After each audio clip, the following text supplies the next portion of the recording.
Bonsoir à toutes et à tous, bienvenue sur Sport en France, ravi de vous retrouver. Toute la CAN vous souhaite un joyeux Noël, de très belles fêtes de fin d'année, beaucoup d'amour, beaucoup de bonheur et du sport. Bien évidemment, on veut encore plein d'exploits sportifs pour cette année 2025 qui arrive. Vous savez quoi? On va rester un petit peu dans cette émotion des Jeux Olympiques et Paralympiques de Paris 2024. Et vu qu'on est en plein hiver, en ce mois de décembre un petit peu froid, on va se projeter carrément. Vous le savez, la France accueillera les JOP, ça sera dans les Alpes en 2030 et ça c'est exceptionnel. Et qui de mieux pour animer cette émission que la double vice-championne olympique de ski halfpipe, Marie Martineau? Eh bien personne, et c'est Marie Martineau. Ça va championne? Salut Max, toujours dans la flatterie, mais j'y crois, à chaque fois ça me touche. Là je suis au taquet, je te préviens, je suis au taquet. Cool. Bonjour tout le monde, alors pour m'accompagner, il n'a pas de médaille d'argent, en revanche il en a une belle d'or, c'est Fabrice Guy, champion olympique de combiné nordique en 92 à la plaine, pas du tout, mais dans les Alpes, à Courchevel, juste à côté. Ouais. Ça va Fabrice? Oui, très bien. Bonjour à tous. Bienvenue. On est toujours très bien entourés dans cette émission, c'est vrai, puisqu'on a aussi Perrine Pellen, triple médaillée olympique en slalom géant et slalom spécial. Tu as aussi été directrice générale du comité d'organisation des mondiaux 2023 Courchevel-Méribel. Mais aussi, il me semble que tu as géré un petit peu les villages olympiques, c'était à Albertville justement en 92. Tout à fait. Salut Perrine, très heureuse de te recevoir. Merci de m'accueillir aujourd'hui. Alors, avec vous deux et sur les grands internets, on retrouve Margot Bock. Salut Margot. Margot, tu es la reine du bobsleigh, 5e au championnat du monde de bob à 2 en 2023, à seulement 23 ans. Tu vas bien? Oui, ça va super et vous? Nickel, en pleine forme, ici en plateau comme d'habitude. Et alors là, mesdames et messieurs, c'est exceptionnel. Parce que nous avons aussi avec nous en visio Arthur Bauchet. Et alors, le gars vient quand même de finir sa compétition parce qu'il est à Tignes en ce moment. Tu viens de gagner, Arthur. Tu es aussi triple champion paralympique à Pékin. Comment ça va? Et voilà, petit contrôle antidopage terminé et tu es avec nous. Ouais, nickel, ça va super bien. Bon, je suis désolé, ça tremble un peu, mais là, je suis cramé. Alors, ça risque de trembler encore un peu, mais vous m'excuserez. Non, mais t'inquiète. En tout cas, tu restes avec nous jusqu'à l'annonce du podium. Tu nous tiens au courant. Yes. Bon, tu es tout pardonné, évidemment. Et on aura un dernier invité un petit peu plus tard en visio, Marie. Tout à fait. Alors, il n'est pas avec nous tout de suite, mais on le retrouvera sur la fin de l'émission. Sébastien Lepape, qui est patineur de vitesse et qui est surtout membre de la CAN. Et il nous expliquera en quoi la CAN s'est déjà investie dans le dossier de candidature Alpes 2030 et va continuer à suivre le dossier et s'investir pour que la place des athlètes soit ce qu'elle doit être. Et bien comme d'habitude, dans cette émission, Marie, on commence par ton édito. Il me tarde de l'entendre, je sens que tu as encore fait des bêtises. On y va? C'est parti? Allez.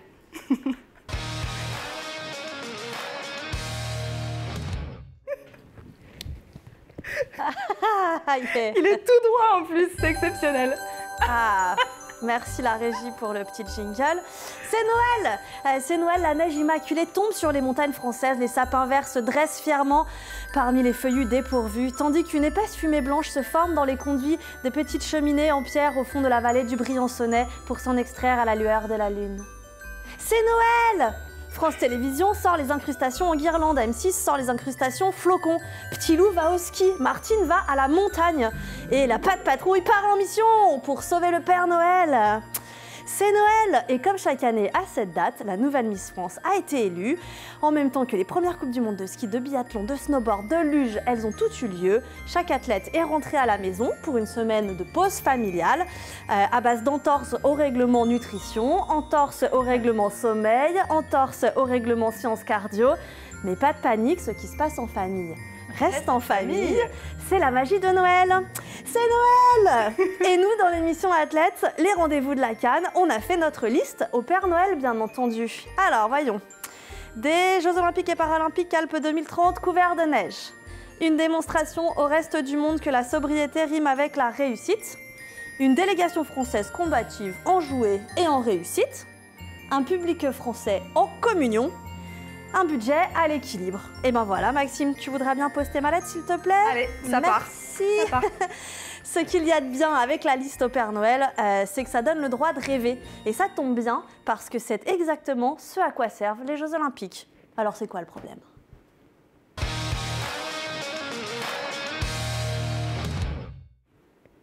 Joyeux Noël. J'en peux plus de ton joyeux Noël. Faut qu'on l'enlève à un moment Oui, donné. là, c'est bon, tu peux y aller. Bon, alors c'est quoi le problème sérieux. pour organiser les Jeux d'hiver? Alors déjà, il faut rappeler que c'est pas la première fois qu'on les organise, puisqu'il y a eu Chamonix en 1924, Grenoble en 1968, Albertville en 92. Et force est de constater que la France est quand même une évidence, j'ai l'impression, pour organiser les Jeux d'hiver. Marie, toi qui connais les conditions par cœur, en France, on est quand même pas mal. Effectivement, Max, on est vraiment pas mal. On a la neige, on a les pentes, on a d'excellentes qualités d'accueil touristique. A priori, on a tout de bon et on est en capacité de faire de ces Jeux une belle réussite. Alors à première vue, ça semblait assez logique, en tout cas qu'Alpes 2030 soit retenu. Mais on va le voir ensemble, tout est loin d'être si évident que ça pour la réussite de ce projet-là. Et c'est vrai que petit tour de table, ça m'intéresse d'avoir votre avis à tous les quatre. Pour vous, c'est quoi la définition de Jeux d'hiver réussis? Perrine, à toi de jouer d'abord. Des Jeux d'hiver réussis, c'est pour faire rayonner l'événement, ce sont des médailles pour la délégation française. Ça, c'est quelque chose d'extrêmement important. C'est aussi des conditions d'accueil pour les athlètes qui sont irréprochables, pour les placer dans les meilleures conditions pour qu'ils puissent performer. C'est aussi une météo, il faut que les cieux soient avec nous. La météo, hein, on rappelle que c'est des... La plupart des épreuves sont des activités outdoor, donc une dépendance à la météo. Et puis, Marie l'a cité, le budget. Non, il y a également la popularité de l'événement, faire en sorte que l'événement soit à la fois populaire et soit surtout utile, à la fois pour les acteurs de la montagne et soit inspirant pour la population, pour le public, inspirant pour les jeunes, et puis le budget. Ok. Équilibré. Bien sûr. Bah, c'est bien résumé. Hein. Ouais. Alors tu vas nous dire quoi, Fab? Pour toi, c'est quoi des Jeux d'hiver réussis? Pour les athlètes, forcément, c'est que les sites soient prêts, forcément, et puis on a envie de faire des compétitions dessus. Et puis, mais je pense que pour le public aussi, c'est important. Carrément. Parce que les athlètes, il y en a qui ne voient pas beaucoup de public le reste du temps. Donc les Jeux, c'est une communion. Et c'est vrai que quand on a un athlète qui est là pour être performé, il est aussi content d'avoir du monde en bas. Très bien. Margot? Je suis d'accord avec ce qu'ils ont dit. Des Jeux réussis, c'est des médailles. C'est aussi beaucoup de partage. Parce que moi, pour le coup, les seuls Jeux que j'ai vécus, il n'y avait personne à cause du Covid. Ah oui. Donc, ouais, le partage est des lieux incroyables. Et toi, Arthur? Eh ben, honnêtement, je pense que des Jeux réussis, c'est des jeux qui arrivent à fédérer tout le monde, comme on a pu voir avec Paris. Honnêtement, j'ai jamais vu autant de sourires sur le visage des gens, des Français. Donc, c'était juste énorme.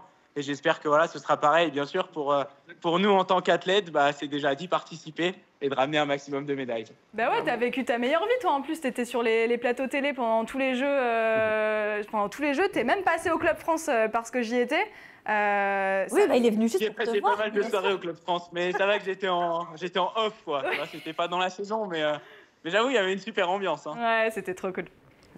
Alors, c'est vrai que le défi et les challenges sont énormes. Alors, vous en avez cité pas mal. Je vais essayer de ne pas paraphraser, mais c'est vrai qu'il y a donc permettre la réussite sportive, faciliter le rayonnement de notre pays à travers l'image que l'on va renvoyer, tenter d'obtenir cette fameuse adhésion populaire nécessaire, faire évoluer peut-être aussi la manière dont on conçoit la montagne, son accès.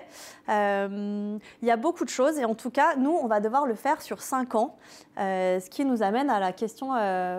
pour Perrine, en tant que DG, je pense que c'est toi qui auras le plus d'éléments de réponse là-dessus. Pour boucler un tel chantier, est-ce que ça te paraît faisable en 5 ans?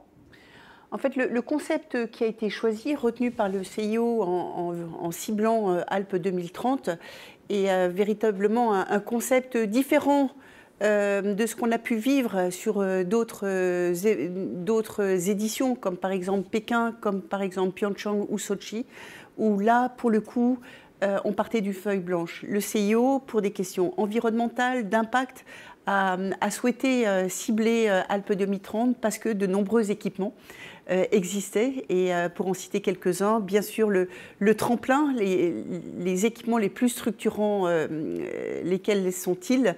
Les tremplins, donc à Courchevel, ceux sur lesquels Fabrice a brillé. C'est la piste de bob, hein, Margot en parlera bien mieux que moi.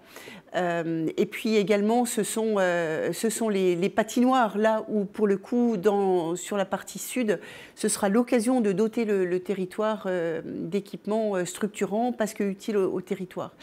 Donc en 5 ans, il s'agit de mettre en place. Il faut effectivement, on n'a pas de temps à perdre. Il faut que l'organisation se mette en place. J'ai compris que Solideo était en place, mais il ne faut pas perdre de temps, effectivement, sur la partie structurante. Arthur, est-ce que tu pourrais rallonger ta carrière, toi, jusqu'à 2030? Parce que bon, c'est loin quand même. 5 ans, c'est long ou pas? Ouais, c'est sûr que c'est long. Mais en même temps, voilà, moi, d'avoir les jeux à la maison, je pensais jamais pouvoir le vivre. Donc là, c'est devenu un objectif de vie maintenant. Parce que c'est vrai que voilà, jusque-là, je me réveillais et puis je pensais à 2026. Et là, c'est déjà la saison prochaine, 2026. Donc, bien sûr que j'ai aussi 2030 dans un coin de ma tête. Et ouais, si je suis encore debout, je continuerai. Puis après, de ça, je suis déjà en handisport. Donc, j'ai juste à changer de caté. Donc, j'y serai, quoi. Moi, j'ai envie d'y être. Bref, arrêtez-le. Arrêtez-le, stop. Non. Autant d'autodérision dans un si petit corps, c'est pas possible. Arthur, on sait que tu vas avoir un podium donc de ta Coupe du Monde que tu viens de gagner dans pas longtemps. Donc, on modifie un petit peu le cours de l'émission et on enchaîne avec une autre question pour toi. Ces fameux JOP. Parce que les gens ont une petite tendance à dire JO, mais on essaie de l'imprimer. Hein, c'est JOP, les Jeux Olympiques et Paralympiques. C'est aussi une façon d'alerter les consciences. Est-ce que tu crois qu'un événement comme celui-là peut encore faire évoluer le regard que l'on porte sur le handicap et notamment l'accessibilité dans les montagnes? Est-ce que c'est un vrai sujet? Est-ce que tu vas y être attentif? Oui, forcément, c'est un vrai sujet, l'accessibilité dans les montagnes. Moi, j'entends encore trop de personnes me dire « Ah ouais, mais j'ai tel handicap, je ne peux pas accéder au ski ». J'en parlais avec un athlète qui était hémiplégique et qui me disait « Ah mais moi, je ne peux pas skier, je suis hémiplégique ». Je lui dis « Mais mon principal concurrent, il est hémiplégique, donc c'est possible ». Et en fait, aujourd'hui, voilà, je pense que les Jeux paralympiques, ça montre que peu importe le handicap qu'on a, on peut passer au-dessus, on peut s'éclater, on peut représenter notre pays. Et aujourd'hui, c'est ça. Enfin, quand on regarde une course, nous, là, en ski, on se dit, mais c'est la cour des miracles, il y a tout, quoi. De la personne à qui il manque la main, à la personne à qui il manque les 2 jambes. Enfin, voilà, c'est quelque chose de fou. Et tu te dis, si, c'est possible. Donc, en fait, le terme « je peux pas faire ça parce que j'ai le handicap », ça n'existe plus, ça, maintenant. Faut juste trouver les solutions. Et je pense que les Jeux, c'est génial pour montrer ça et pour montrer que tout est possible. Paris l'a très bien montré. Aujourd'hui, moi, quand je vais dans les écoles, j'ai même plus besoin de présenter ce que sont les Jeux paralympiques. Tout le monde connaît. Et ça, c'est un énorme pas en avant. Et donc, du coup, va falloir surfer encore sur cette vague jusqu'à 2030. Et après, parce qu'on accueillera d'autres Jeux après, je suis sûr. Carrément, carrément. Et l'accessibilité dans les montagnes, c'est comment ? Ah, c'est vrai que c'est encore un peu compliqué. Forcément, c'est pas ce qui est le plus accessible. Après, franchement, il y a des gros efforts qui sont faits, et justement d'arriver sur des montagnes qu'on connaît, qui connaissent le milieu du ski, le milieu du handisport aussi, parce qu'aujourd'hui en France, il y a des stations qui ont déjà accueilli des épreuves handi, comme là, voilà, je suis à Tignes, on vient de faire une Coupe du Monde, on part à Courchevel tout à l'heure. Donc en fait, c'est ça, c'est possible. Ils montrent qu'ils peuvent le faire, et c'est possible. Il faut juste monter un peu le curseur. Mais 2030, ça va permettre de faire ça dans un maximum de stations et que toute personne en situation de handicap puisse découvrir aussi les joies de la glisse. Yes, et pour ce qui est de Milan Cortina, dont on parlera un petit peu plus tard dans l'émission, mais du coup, on te fait la faveur d'en parler tout de suite. Désolé, je suis en bout de tout. Mais non, mais on t'adore, Arthur. Donc là, on est en année pré-olympique, tu cumules des points et tu vas glaner ta qualification, même si pour ton cas, j'ai l'impression qu'il n'y a pas vraiment de qualification à aller chercher. Comment tu te projettes sur Milan Cortina ? Forcément, moi, je suis trop hâte d'y être. Enfin, je pense qu'à ça en me levant. Dès que je fais un virage, je pense à Milan Cortina. Après, il y a quelque chose que m'avait dit mon chef d'équipe en 2018 pour mes premiers Jeux. Il m'avait dit, tu seras sélectionné, tu seras sûr d'aller aux Jeux que quand tu seras dans l'avion pour aller aux Jeux. Donc, du coup, j'attends impatiemment quand même. Là, il n'y aura pas d'avion vu que c'est en Europe. Mais j'attends patiemment de pouvoir rentrer dans le bus et me dire, ça y est, on y est, c'est enfin les Jeux. Et juste kiffer avec des Jeux en Europe sur de la neige qu'on connaît, sur un lieu qu'on connaît, et puis avec tous nos proches, sans Covid. Yes. Carrément. Tu t'alignes sur quelle discipline? Les mêmes qu'à Pékin? Ah les 5, hein. Franchement. Il laisse rien aux autres. je vais jouer toutes les cartouches que j'ai à jouer. Voilà, c'est l'avantage d'avoir plusieurs disciplines, c'est que comme ça, en cas de contre-perf, bah, tu peux rebondir. Donc ouais, je vais essayer de faire les 5. Toi, je sais pas si j'arriverai en bon état au slalom, mais bon. La contre-perf, toi, tu connais pas trop. Arrête. Ah si, ça m'arrive aussi, mais alors, c'est rigolo parce que les contre-perfs, en soi, j'ai horreur de ça, forcément. Je suis athlète de haut niveau, je pense que Margot pourra dire comme moi. Mais par contre, j'en ai quand même besoin des fois pour te remettre à l'heure, ça fait quand même sacrément du bien. Donc voilà, il y en aura d'autres. J'espère, mine de rien, qu'il y en aura d'autres. Mais en attendant, je savoure les victoires parce que c'est quand même bien mieux. Ouais. Il est exceptionnel. Eh ben, file faire ton podium, Bonne Arthur. Marseillaise. Et merci. Yes. Ouais, la classe. Merci. Bonne émission. Ciao. Merci, salut. Il est génial. Oh, bah, on l'adore. Margot est géniale aussi. Oui, et Margot, 5 ans dans une carrière naissante, peut-être que pour sa part, c'est pas tout à fait la même chose. Comment tu te projettes, toi, sur 2030, Margot? C'est quoi 5 ans de ta vie à haut niveau? Dans quelles circonstances tu penses que tu vas disputer ces Jeux Alpes 2030? Alors, le bob, c'est un sport à maturité tardive, donc 2030, ce sera parfait. Enfin, j'espère. En tout cas, ce sera vraiment aller pour la médaille, pour la gagne. Même si on a forcément un retard technologique par rapport à des Allemands qui est énorme, on va travailler et on continue de travailler pour justement avancer et être là et leur montrer que nous aussi, on est capable d'aller chercher des médailles chez nous. Bien sûr, évidemment. Marie, tu nous fais un petit point sur la carte quand même. Ça donne quoi ces JOP Alpes 2030? Alors, c'est hyper facile. Les Alpes, c'est une belle et grande montagne et on a réussi à trouver des spots qui ont été dispatchés en quatre zones. Alors, la zone Haute-Savoie qui habitera le biathlon et le ski de fond, à la Clusaille au Grand Bornand. Juste à côté d'elle, le pôle Savoie avec Bob Skeleton Luge que Margot connaît très bien sur la piste de la Plagne, et puis le ski alpin, le saut à ski et le combiné sur la zone Courchevel-Méribel, Beauzelle pour le village olympique. Pour l'instant, on en est là. Et puis dans les Alpes du Sud, on va avoir tout le Briançonnais qui abritera les disciplines plutôt freestyle, le ski et le snowboard freestyle à Serre-Chevalier, Montgenèvre et Briançon pour le village olympique, avec un joli projet assez ambitieux au niveau du fort. Et puis pour finir, on arrivera jusqu'à la French Riviera, Nice-Côte d'Azur, le pôle Nice-Côte d'Azur qui aura lui les patinoires, donc le curling, le patinage artistique, le short track et le hockey.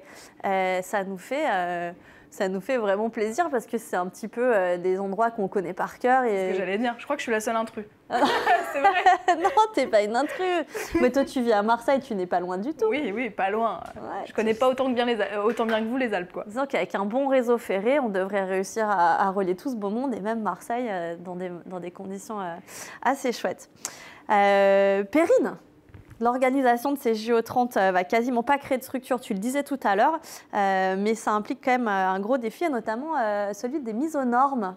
Parce que c'est pas parce qu'on ne construit pas qu'on n'a pas des travaux à faire sur les field of play. Toi, tu l'as connu avec le Roc de Fer à Méribel, une piste qui est restée en sommeil pendant 20 ans et que tu as dû, que l'organisation de Courchevel a dû gérer et mettre aux normes. Ça suppose quoi?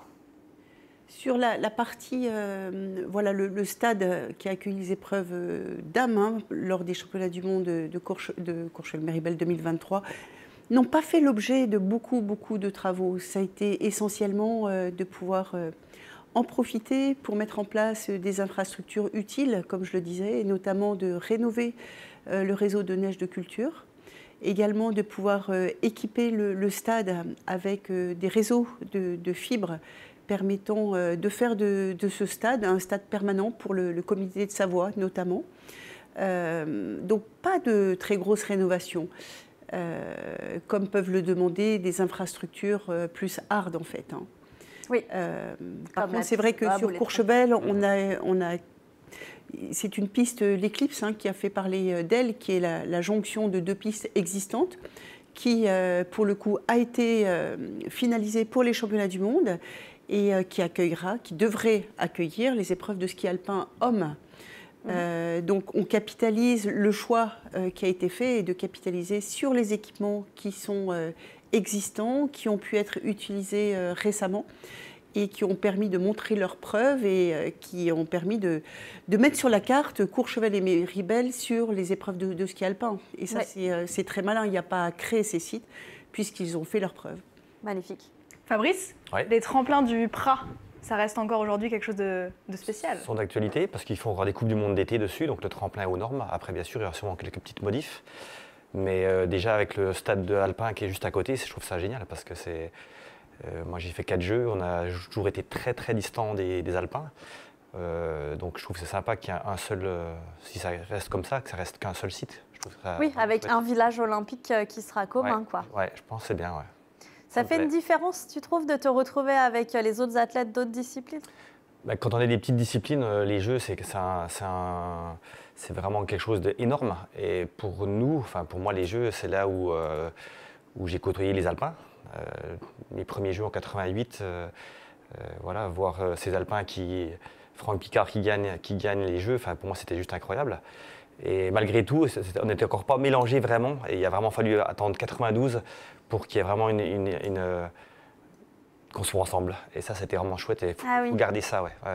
À Sochi, on était, petite parenthèse, on était tous il y avait 2 ou 3 villages, mais donc il y en a un assez gros où on était avec justement les sauteurs, les skieurs alpins. Et il y avait, je ne sais pas si vous vous souvenez, mais le compteur de médailles ne se débloquait pas. Fabien Saguez était au bout de sa vie, au bout de 5 jours, il y avait 0 médaille et tout, c'était un enfer.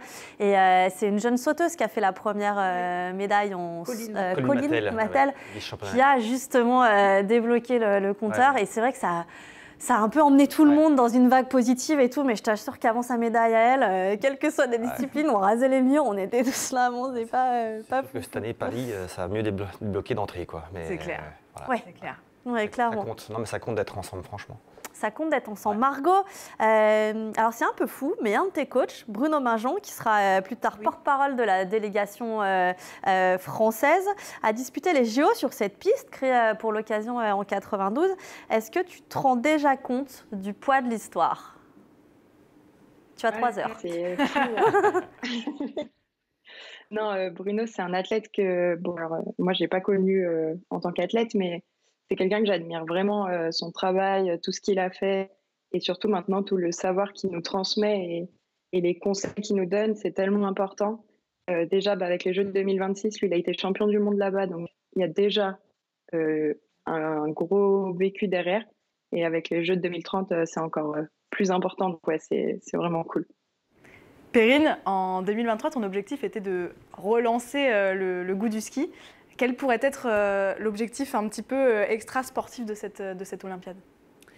Relancer le goût du ski, pas que, mais je pense qu'il y a pour 2030, je pense qu'il y a des sujets qui ont largement été pointés, comme notamment pouvoir engager la jeunesse et faire en sorte de renouer, de faire en sorte que la jeunesse puisse renouer avec le ski notamment.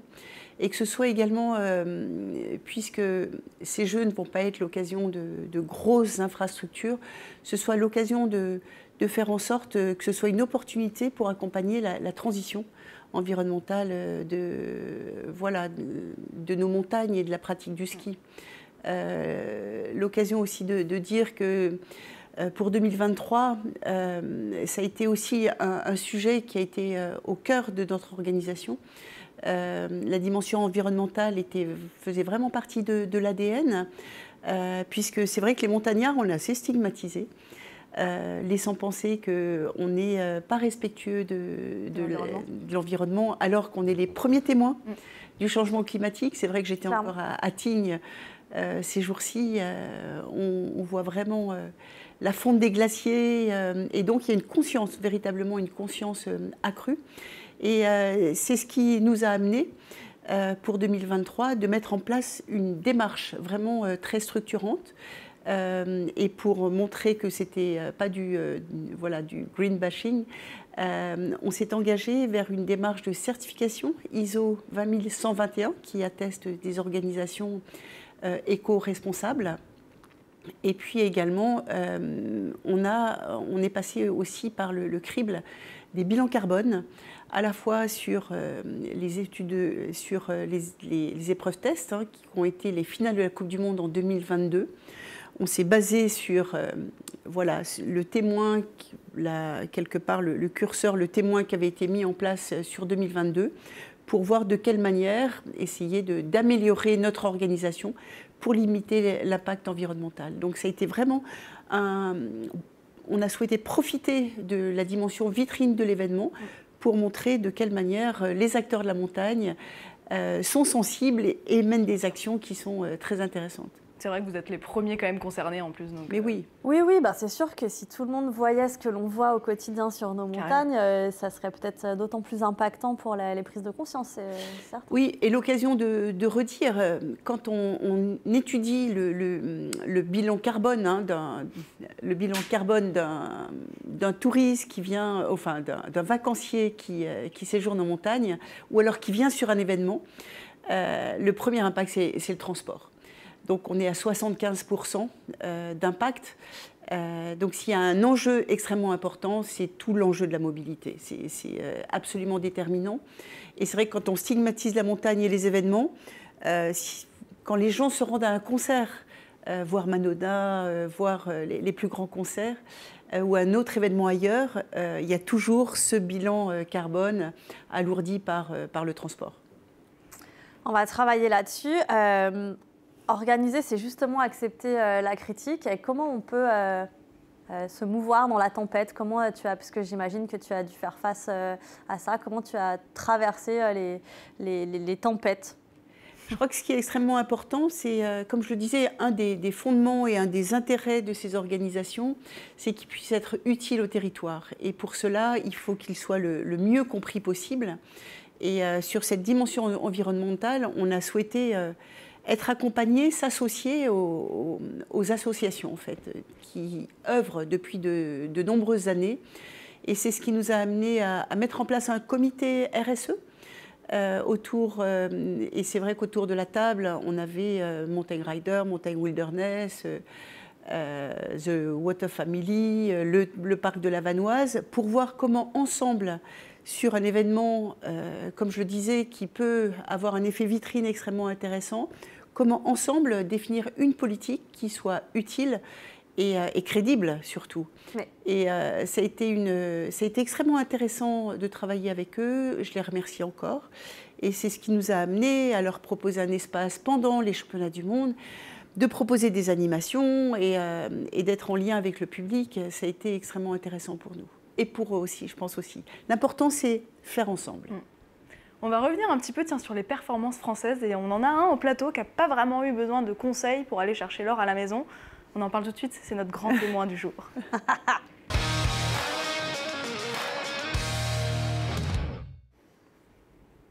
Alors mon cher Fabrice, avec l'équipe de France de combiné nordique, vous avez formé ce qu'on a appelé le commando d'Albertville. C'était une équipe faite pour conquérir l'or olympique. Ça a marché. Raconte-nous un petit peu. Alors il y avait plus d'équipe de France de combiné nordique. Et en fait en 87, grâce à ce qui s'est passé, Albertville a été retenu.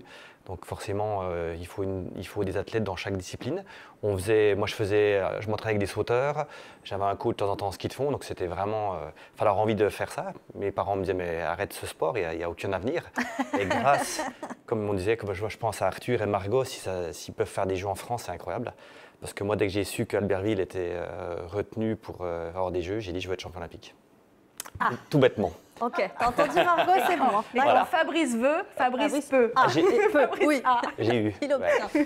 Après, c'est beaucoup de travail forcément. Et puis, je pense que j'avais des super entraîneurs. Alors aussi, justement, parce qu'on a travaillé, est-ce que c'est bien ça? Ça paraissait assez fou, mais vous avez travaillé avec Jacques Gaillard et Eric Lazzaroni, voilà. Comme des fous. Ouais. Est-ce que tu pensais... Alors la question c'était, est-ce que tu pensais que c'était possible et que tu n'as jamais douté? Mais a priori, tu as déjà répondu à cette question. C'est un grand oui, tu n'as pas douté, donc non, un grand non. Raconte-nous ce passage avec ces garçons-là. J'ai pas douté parce qu'il n'y avait personne devant nous. Donc eux, ils nous ont pris. C'était nos entraîneurs, notre père, ils ont tout apporté. Et en fait, on est allé les yeux fermés. On était des gamins, on avait 16, 17, 18 ans le plus âgé. Et puis l'objectif, c'était les jeux. Et puis en fait, rien, on s'est mis dans une bulle. Et tout ce qu'ils nous disaient de faire, on faisait. Donc pourtant, on a fait des trucs de folie. Je ne pourrais pas le faire à des jeunes maintenant. C'était voilà, 1 séance, 2, 3, 4 séances par jour. Commando, quoi. Ouais, le commando pour Albertville. Ouais, c'était génial. Et puis après, ils ont adapté aussi un peu de diététique, de la sophrologie, enfin, qui n'existait pas à l'époque. À l'époque, du tout. Ouais. Et ils ont réussi à tout mixer ça. Et nous, on prenait, quoi.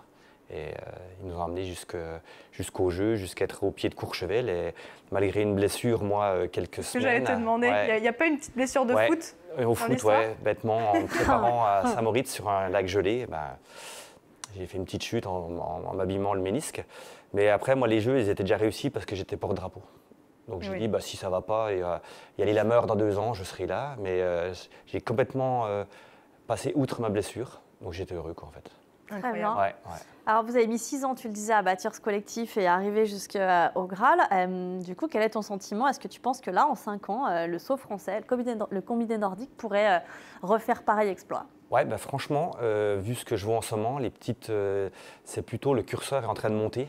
Il y a une super équipe de jeunes en saut et en combiné. Et puis, voilà, en saut spécial, ils sont 2, 3 à revenir dans les points, ce qu'on n'a pas vu depuis presque une décennie. Et puis les combinés, ils arrivent. En plus, les filles, c'est super parce qu'on sait que notre discipline, s'il n'y a pas de filles en combiné, elle risque, le CIO veut le retirer. Et on a vu une progression incroyable. Toutes les nations ont mis un petit peu d'argent sur les filles. Et franchement, il y a un super niveau, autant en saut qu'en ski de fond. Donc voilà, c'est des vrais combinés. Et je trouve ça vraiment chouette parce qu'il y a besoin aussi de ce côté féminin dans notre discipline. Bien sûr. Ouais. Et puis le combiné nordique, c'est une vraie discipline olympique, si je peux m'exprimer ainsi.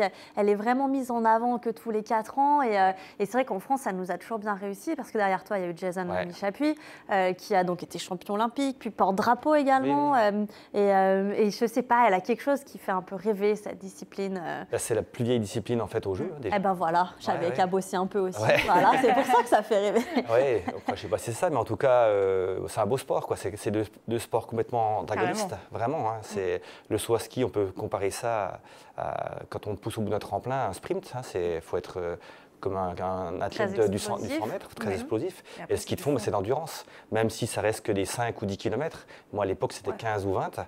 Wow. Et 20, oui, parce que j'ai un petit accent. Et oui, c'est 2 sports. En fait, tu aimes les 2 disciplines. Tu n'arrives pas à dire je vais faire que du saut ou que du ski de fond. C'est vraiment 2 disciplines que j'adore, en fait.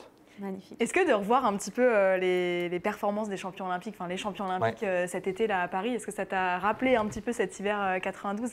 J'ai adoré parce que déjà, moi je travaille donc à la douane et j'étais dans les trains sur la ligne Lausanne-Paris. Donc je voyais un peu tous les gens, les athlètes suisses qui partaient, qui revenaient.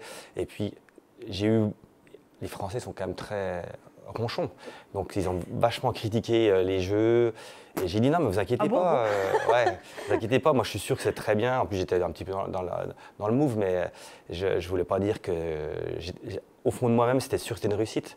Et en plus de voir tout de suite les athlètes comme ils se sont éclatés. Moi, je suis venu sur les sites, c'était incroyable. Pour moi, c'est les plus beaux jeux que j'ai jamais vus. J'en ai fait 4. 3 après en tant que dans le staff combiné et 3 en tant que commentateur. Pour moi, c'était incroyable. Ce que j'ai vécu à Paris, c'était génial. Les gens ont quand même changé d'avis. Une fois que c'était parti, après, ils ont changé d'avis. La preuve, c'est qu'ils sont venus après. Oui, ils ont même progressé. C'est vrai qu'ils sont rentrés de vacances. Moi, les Parisiens, je les voyais dans les trains qui fuyaient Paris. C'était incroyable. Et puis après, ils sont tous revenus. C'est vrai. Et ça, j'ai trouvé ça vraiment incroyable. Parce que moi, j'étais au fond de moi-même, c'était pas possible que ça soit. On est bon en France, on sait faire plein de choses. Et il y a de la ferveur, en fait. Et la ferveur. Ça change la vie d'être champion olympique en France, chez toi? Oui, forcément. C'est plus tout à fait le même au niveau du regard des gens. Moi, j'espère avoir pas trop changé.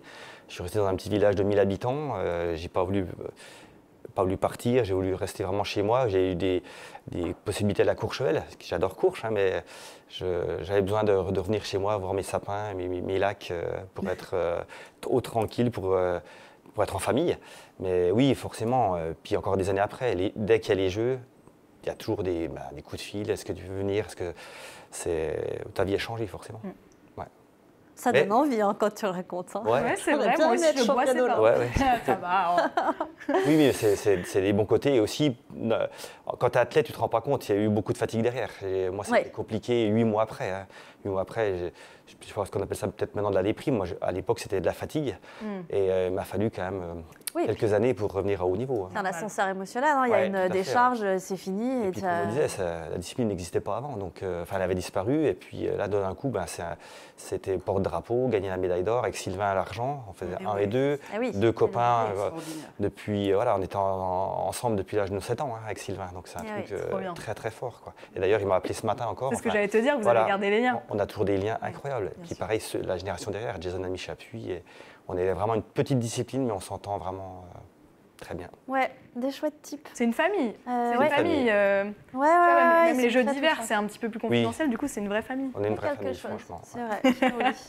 Perrine, tu penses qu'en ski alpin, on peut imaginer une opération commando là dans les 5 ans à venir, un truc du même genre, et notamment chez les filles, puisqu'on sait que c'est peut-être un petit peu plus difficile chez les filles en ski alpin? Alors, on sait que l'idée de pouvoir courir à la maison booste vraiment à la fois les athlètes et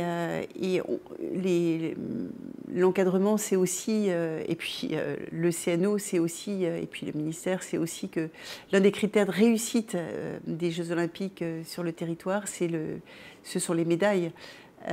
Donc dès lors que les Jeux Olympiques seront attribués officiellement, j'imagine qu'un plan très spécifique sera mis en place pour pouvoir accompagner toutes les disciplines, pour les mettre dans les meilleures conditions pour pouvoir performer. Et pour répondre à la question spécifique pour les filles, il y a des jeunes filles, quand on voit Marie Lamure, Clarisse Brèche, qui sont pas loin. Après, tout se tient à pas grand-chose en ski alpin aussi. Oui. On l'a vu encore ce week-end avec Steven Amier qui a fait une première manche. Mais en tout cas, on sent une flamme toute particulière briller au fond du cœur des athlètes dans la perspective de pouvoir jouer à la maison. Ça, c'est indéniable. Bah oui, bien sûr.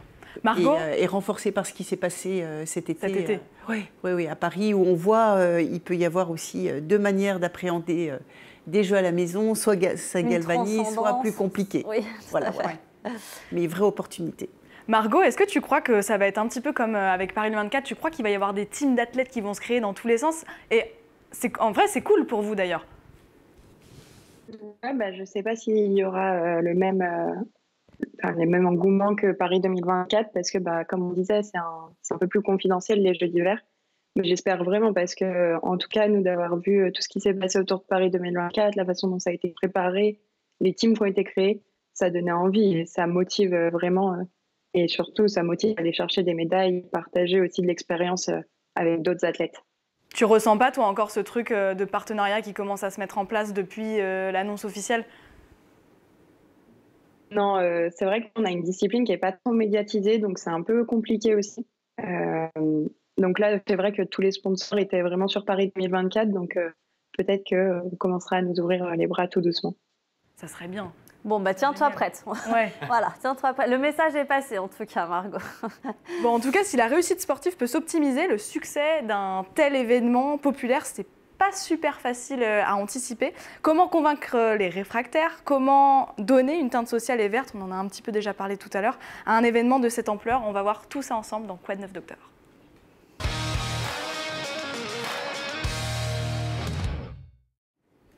Et alors moi, la question que j'ai envie de vous poser un petit peu à tous, tu en as parlé un petit peu, Perrine, tout à l'heure, mais est-ce que le sport d'hiver est compatible avec l'écologie ?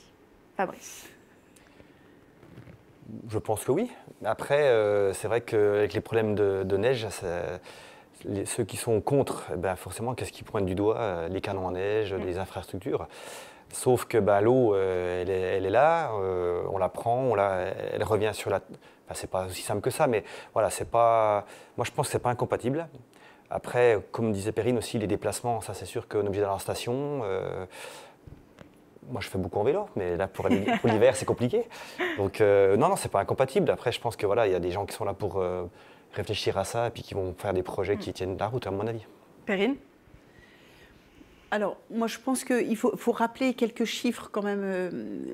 La montagne aménagée représente 1% des territoires de montagne. C'est juste pas grand-chose.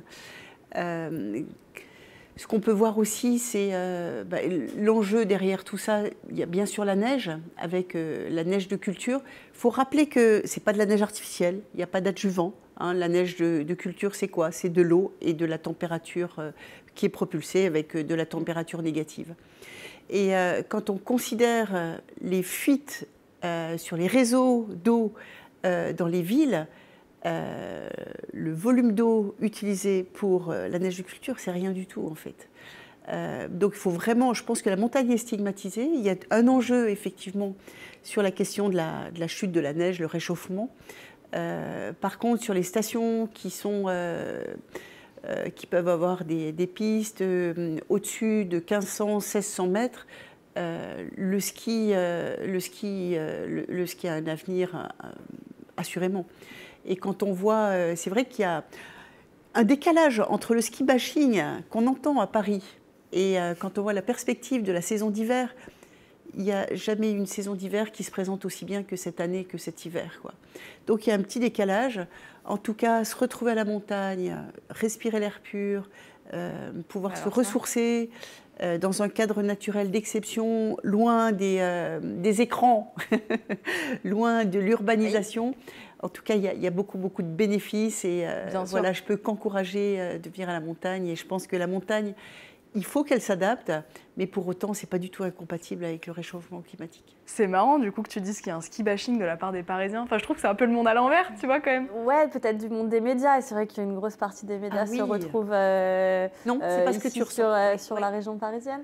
Non, mais si, je sais pas, mais c'est juste que, bon, on n'est pas les mieux placés non plus à Paris, quoi. Enfin, tu vois, non, dans une grande ville, c'est marrant. Oui, tout à fait. Oui. Mais c'est ce qu'on entend, en tout cas, via les médias. Oui, bien sûr. Oui. Margot, t'en penses quoi, toi ? Nous, on n'a pas une infrastructure qui est forcément très écologique de base. On le sait, on en a conscience. Par contre, la Plagne, c'est vrai que ça a été les premiers à changer le système de refroidissement pour qu'il soit plus écologique, parce qu'avant, c'était de l'ammoniac. Donc, c'est vrai que tout tourne dans le bon sens et je suis sûre qu'on va trouver des solutions pour que ça se passe bien. Alors le volet social lui aussi pose question. On va revenir en images sur l'annonce officielle lors de la 142e session du CIO. C'était à Paris, mais il y a eu une retransmission un petit peu partout dans les Alpes. Et il y avait beaucoup d'émotions. Regardez.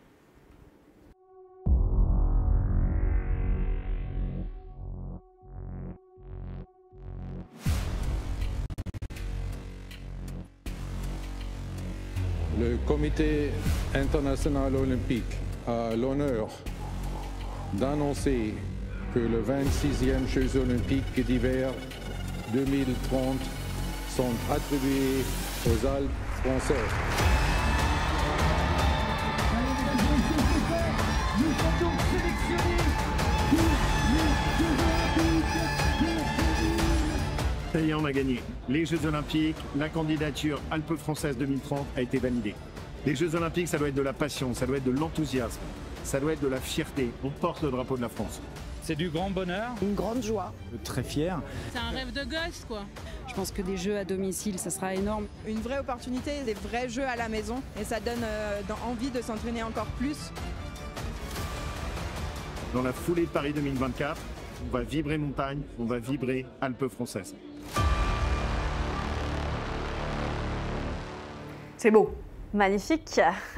L'engouement populaire. Moi, à chaque fois que je vois les enfants, de toute façon, enfants et olympisme, ça me donne envie de pleurer tout le temps. Ouais. C'est radical. Alors, cet été, je ne vous dis pas, j'ai quand même pas mal pleuré. Fab, quel est ton sentiment par rapport à l'engouement populaire sur ces jeux ? Bon, on en revient un peu comme on disait tout à l'heure. Je pense que c'est hyper important qu'on les ait parce que remettre des gens sur des skis. C'est vrai qu'après le Covid, il y a eu quand même c'est quand même été très compliqué. On a vu des nouvelles glisses. Par contre, voilà, on a plein de gens qui vont faire de la randonnée, des raquettes. Enfin, ça, c'est génial. Par contre, voilà, pour le haut niveau, je pense que c'est un point qui est important parce que ça va motiver toute une génération à se battre pour les Jeux. 5 ans, voilà, ceux qui regardent, moi, j'ai mis 5 ans pour me préparer. Donc, c'est pas impossible d'avoir quelque chose de grand pour les athlètes, quoi. Ouais, et les gamins à l'école, est-ce que tu fais partie comme moi ? Alors moi, j'étais plus jeune que toi à Albertville, donc j'étais spectatrice, ouais. Tu vois, mais je fais partie de cette génération bercée à l'olympisme. On dessinait des mascottes à l'école et on a tous eu le droit d'aller voir une discipline. Alors, nous, on est allé voir le short track à Albertville avec ma classe, mais j'avais 8 ans, mais c'est c'est intimement gravé en moi, c'est assez fou. Moi, je rêve de ça un petit peu pour les générations de 2030 et de manière assez large. J'aimerais que ça puisse descendre vraiment plus loin que simplement les limites de la région Rhône-Alpes ou Sud. Tu penses que ça c'est possible? Alors, je sais que dans ma région, c'est sûr, parce que nous, la Franche-Comté, forcément, le sport, ça fait vraiment partie de notre ADN. Et tout ce qui est saut à ski, combiné, il y a des tremplins, on organise des Coupes du Monde, filles, garçons, été, hiver. Donc nous, les gamins, c'est de la folie, quoi. Dès qu'il y a une Coupe du Monde, par exemple à Chaux-Neuve, c'est un village de 170 habitants. Il y a 400 bénévoles, ils refusent des gens. Ah oui. C'est vraiment incroyable. Il y a la Coupe du Monde de ski de fond qui va être au TUF, les Rousses, là, au début janvier. Pareil, c'est des milliers de spectateurs. Les gens aiment ça. Et les gamins adorent, même s'il fait froid, même s'ils viennent voir les athlètes. Et ils se projettent vraiment. Après, c'est dans la cour des écoles, c'est tout sous forme de jeu. Quand tu arrives, toi, avec ta médaille ou rien que d'avoir porté la flamme, les gamins, ils veulent le faire aussi, quoi. Ouais. Donc, je sais que dans ma région, ça, il n'y a pas de problème. Hein. Après, sur le territoire français, je pense aussi. Mais après, le côté Alpes et Rhône-Alpes, Jura, de ce côté-là, il n'y a pas de problème. Vosges, après, le reste de la France, il n'y a pas de montagne, donc il faut aussi motiver les gens. Oui, il y aura un challenge de ce côté-là. Un autre challenge. Un de plus, j'ai envie de dire. De toute façon, il faudra se retrousser les manches. Parmi les grands défis, il y a celui de la distance. Tu as commencé à en parler un petit peu, Perrine, en disant 70% des journées ski, des forfaits ski, de l'impact carbone des forfaits ski, c'est les déplacements. Alors, on sait qu'on sera plutôt positif dans le bilan carbone parce qu'on réutilise des infrastructures existantes. En revanche, on risque de pêcher un peu sur le fait de relier tous ces sites entre eux. Est-ce que tu as déjà réfléchi à ça? Est-ce que tu te projettes et est-ce que tu penses qu'on peut relever ce défi au niveau du fait que ce soit très vaste, de la distance? Alors moi, je ne me projette pas du tout. Ok, très bien. Non, mais je sais que l'enjeu de la mobilité a été pointé, que ce soit par la région sud, PACA, ou alors par la région Auvergne-Rhône-Alpes. Ils savent tous que vraiment il y a un enjeu majeur sur les transports. C'est vrai que par exemple au championnat du monde, on avait mis en place pour les spectateurs des bus qui permettaient, associés à de la billetterie, de pouvoir partir des principales villes de la région. Donc il faudra organiser le transport. Alors c'est vrai qu'il y a le moyen le plus écologique, c'est le train, mais le train a vraiment du mal à se développer au fond de nos vallées. On le sait à quel point il n'y a qu'une seule voie entre Albertville et Moutier, par exemple. Oui, mais il y a des gares toutes les 7 km, ce qui fait des voies de croisement. Mais non, mais je ne veux pas te... Mais non, ce que je veux dire, c'est on sait qu'il est extrêmement difficile de pouvoir doubler, par exemple, le trafic ferroviaire, ce qui serait pourtant une solution qui serait la plus remarquable sur le plan environnemental. Oui, et bénéfique au long terme. Voilà. Après, je sais qu'il y a des recherches au niveau de l'hydrogène pour faire fonctionner, que ce soit des bus, même les dameuses. Enfin, je sais qu'il y a beaucoup de recherches, beaucoup de gens qui se creusent la tête. Mais en tout cas, l'enjeu de la mobilité, c'est un enjeu majeur qui devra bénéficier de l'élan des Jeux, en fait. Margot, la Plagne, ça ne sera pas trop loin des autres sites de compétition. Est-ce que tu crois que tu auras le temps d'aller jeter un coup d'œil à ce qui se passe ailleurs? J'espère, ouais. Nous, les compétitions, c'est plutôt sur la fin des Jeux.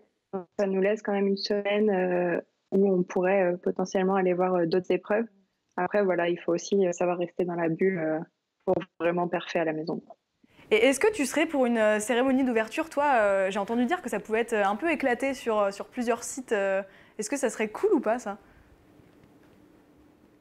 Je ne sais pas trop, mais c'est vrai qu'une cérémonie d'ouverture où tout le monde se retrouve au même endroit, je pense que c'est ce qui fait aussi la magie des Jeux et ce que tout le monde attend, de se retrouver, de se rassembler. Donc, moi, je serais plutôt pour un endroit. Ouais. Ok, on note. On note. On va pour un endroit. Très bien. En tout cas, en termes d'héritage, est-ce que vous pensez que c'est possible de pérenniser ces solutions? En tout cas, c'est une question un petit peu compliquée, mais est-ce que vous pensez que ces Jeux pourraient être justement un accélérateur et permettre de nous relier de manière décarbonée sur le long terme? C'est ce qu'il faut faire. Faut le souhaiter. Il faut le souhaiter, ouais, c'est sûr. Eh bien écoute, tu sais quoi? On enchaîne? On enchaîne. On a parlé de 2030, mais on a oublié quand même qu'en 2026, il y avait Milano Cortina. On en a parlé un petit peu avec Arthur tout à l'heure, mais on y revient.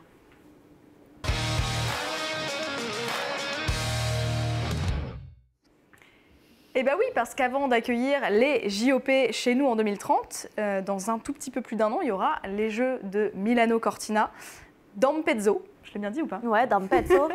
Ça sera du 6 au 22 février, puis pour les JO, puis du 6 au 15 mars pour les JP 2026. Des JOP qui se dérouleront donc essentiellement en Italie du Nord. Au total, 3500 athlètes de 93 pays se disputeront les 195 médailles dans 16 disciplines olympiques et 6 disciplines paralympiques. Marie, il y a des nouveautés en plus. Oui, on appelle ça les disciplines additionnelles et chaque nouvelle mouture olympique amène son lot de disciplines additionnelles. Alors cette année, enfin en tout cas l'année prochaine pour cette édition de 2026 Milano Cortina d'Ampezzo, on va retrouver le ski alpinisme, vous le saviez évidemment autour de la table, le sprint homme, le sprint femme et le relais mixte. Qu'est-ce que ça vous inspire, messieurs, dames? C'est des athlètes, hein, vraiment. Moi, j'en fais un petit peu. Quand je vois la vitesse où ils montent et où ils descendent, incroyable. C'est juste de la folie, quoi. Alors peut-être pour les gens qui nous regardent et qui ne connaîtraient pas forcément cette discipline, vu qu'elle est encore un petit peu confidentielle, qu'est-ce que c'est? Alors, on monte avec des skis alpins, mais avec des pots dessous, le plus vite possible à un endroit haut, et on redescend le plus vite possible. C'est-à-dire que eux, ils oublient les virages. Hein. Il n'y a pas de piquet, c'est le premier, ouais, droit dans le pentu, comme ils disent.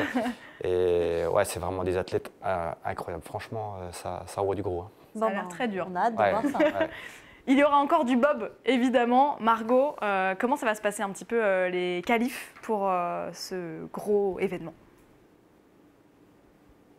La première question, c'est quand est-ce que la piste va être prête? Il y a l'année dernière, on nous a dit qu'on ne disputerait pas les Jeux en Italie.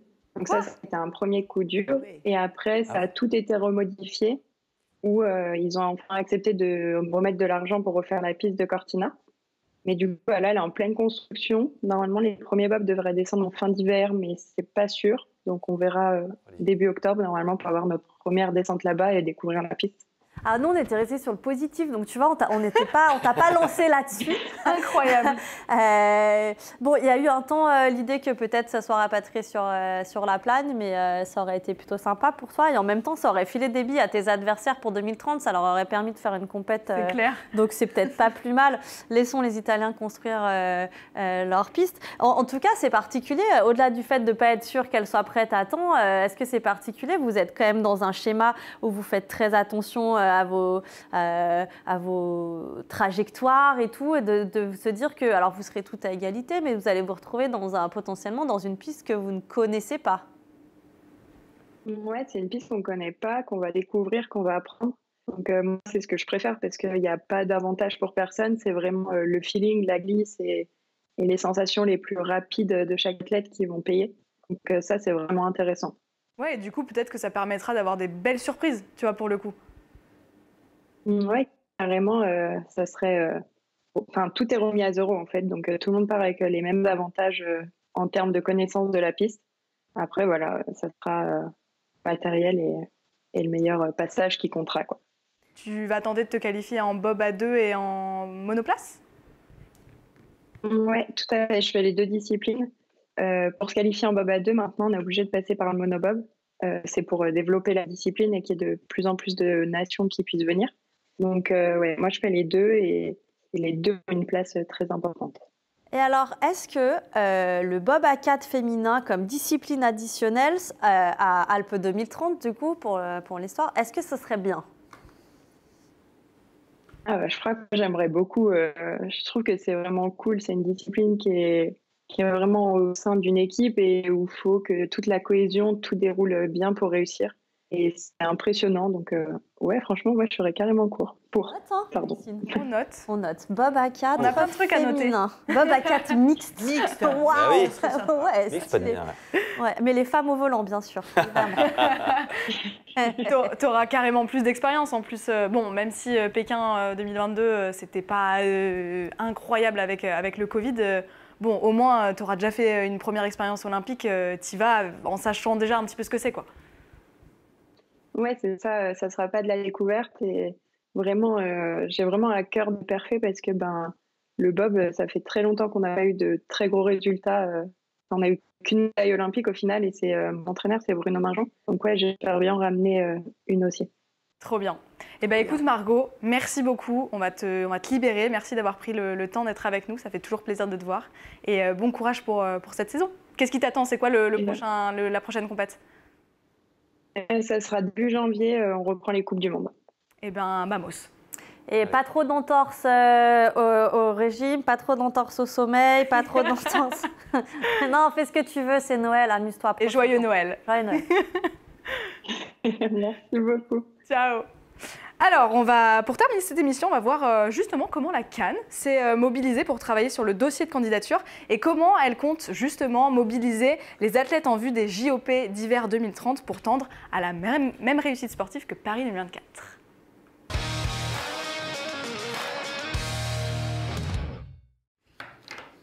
Et avec nous, Marie, en visio, on a un nouvel invité, Sébastien Lepape. Tu nous le présentes? Sébastien Lepape, salut Seb. Salut Marie, ça va? Salut à tous. Très bien, merci d'être parmi nous. Sébastien, c'est un patineur de vitesse et c'est aussi un membre élu de la CAN. Et on l'a avec nous ce soir pour faire un petit peu le tour de ce que la CAN a pu mettre en place déjà dans le processus de candidature et puis par la suite sur les activations qu'on appelle bleues, les week-ends bleus, les soirées bleues, tout ce qui a été mis en place pour P24 et qui doit perdurer pour entretenir cette cohésion en fait, des équipes de France olympiques qui, a priori, a bien fonctionné si l'on en prend en considération le décompte de médailles absolument incroyable de Paris 2024. T'as vu, il a choisi un fond montagneux. Ouais. Dans le thème. Ouais, méga dans le thème, Seb. Seb, tout simplement, est-ce que tu peux nous faire un petit point sur comment tu as vécu cette candidature et comment tu as eu l'impression d'être intégré au process? Qu'a fait la CAN pendant cette candidature? Alors, la CAN, elle a beaucoup travaillé pour accompagner et pour être impliquée au maximum dans cette candidature. Moi, évidemment, en tant qu'athlète olympique d'hiver, c'était quelque chose d'incroyable de pouvoir éventuellement avoir les Jeux à la maison et de pouvoir vivre un peu ce que les athlètes d'été avaient vécu à Paris 2024. Donc on a amené une réflexion avec les athlètes de la CAN, d'abord en CAN un peu restreinte avec tous les athlètes d'hiver pour savoir comment on pouvait mobiliser et on pouvait impliquer les athlètes dans cette candidature pour la soutenir du mieux possible. Donc on a fait émerger des idées, on a fait émerger pas mal de choses. Après on a élargi un petit peu ça avec l'ensemble des membres de la CAN pour avoir des avis un petit peu différents et puis pour pouvoir un peu confronter nos idées aussi, pour être au plus juste de ce qui pouvait se faire sur l'appui de la candidature. On a aussi impliquer les CAN fédérales pour celles qui étaient déjà en place pour essayer de balayer un maximum d'idées. Ça s'est traduit par donc ça c'était début octobre, mi-octobre 2023. Et puis à l'issue de ça, il y a un courrier de soutien qui a été envoyé à Thomas Barr par les athlètes pour nous impliquer plus largement dans ce projet avec une bonne considération et une bonne compréhension des enjeux qui sont aujourd'hui au cœur du sport, notamment auprès de l'inclusion et auprès des impacts environnementaux qu'il peut y avoir. Mais vous en parlez déjà un petit peu tout à l'heure sur la partie décarbonée, de tout ce qui pouvait être mis en place sur ces Jeux Alpes Françaises 2030 pour avoir un réel héritage, pour pouvoir répondre à ce qui se fait aujourd'hui à travers le monde en termes d'inclusion sur les sites d'accès aux compétitions, sur les sites de supporters, etc., etc. Et puis pour pouvoir prendre en compte au maximum cette partie carbone qui doit être la plus limite possible, entre guillemets. Voilà, je crois que t'as fait un bon résumé. Ouais, et puis on sent chez toi la ferveur et puis on sent la conscience en fait accrue des athlètes que l'on pourrait croire peut-être à première vue assez nombrilistes ou tourner vraiment sur leur performance et leur propre façon de voir les jeux à travers leur prisme. Et d'après ce que tu nous dis, c'est pas spécialement le cas et c'est chouette de pouvoir t'entendre t'exprimer là-dessus en tout cas. Et alors ces activations bleues, du coup, comment ça va se passer ? Alors, ces activations bleues, elles vont être simplement la continuité de ce qui a déjà été mis en place en amont de Paris 2024 et qui, comme le disait Marie, a eu l'air de plutôt bien marcher. Pardon. Avec ces week-ends bleus où on essaye de réunir sur des événements une partie des athlètes aussi bien hiver qu'été. Alors, c'est vrai qu'avec les plannings un peu différents entre les athlètes d'été et les athlètes d'hiver, c'était pas toujours évident de pouvoir mélanger au maximum les athlètes. Mais là, avec la perspective de Milan, voilà, on va essayer de travailler un petit peu sur une approche, alors non pas différente dans le fond, parce que les choses vont être mises en place pareil. On va essayer de se regrouper sur des événements, sur des soirées, sur des week-ends, pour avoir cet esprit bleu, ce cœur bleu, cet esprit olympique entre athlètes qui va pouvoir nous unir jusqu'au jeu. Mais peut-être avec un calendrier un petit peu différent qui s'adaptera peut-être un poil mieux aux athlètes d'hiver pour qu'on puisse vraiment prendre pleine partie et vraiment être inclus à 200% dans ce phénomène qui a a priori plutôt bien fonctionné pour Paris et qui, des retours que j'ai pu avoir des athlètes d'hiver qui en ont fait avant Paris, étaient vraiment incroyables. Hop là! Et ben voilà. Écoute, c'est carré. C'est carré process. La CAN fait du job en tout cas et à chaque émission, on a un nouveau canien qui vient nous expliquer tout ce qui est mis en place et ça demande beaucoup de travail, bénévole évidemment et donc c'est chouette et l'occasion de vous dire qu'on est en fin de mandat, la commission des athlètes et qu'il y aura des élections très prochainement. Les candidatures seront ouvertes à partir du mois de janvier pour des élections en mars-avril et donc si vous voulez nous rejoindre, vous êtes un athlète et vous avez envie de venir faire des grandes séances plénières en visio avec Seb, eh ben, n'hésitez pas, faites acte de candidature, on aura toujours besoin de vous autour de la table pour traiter les sujets liés au sport et à vos vies d'athlètes. On est pas mignonne avec nos petits bonnets?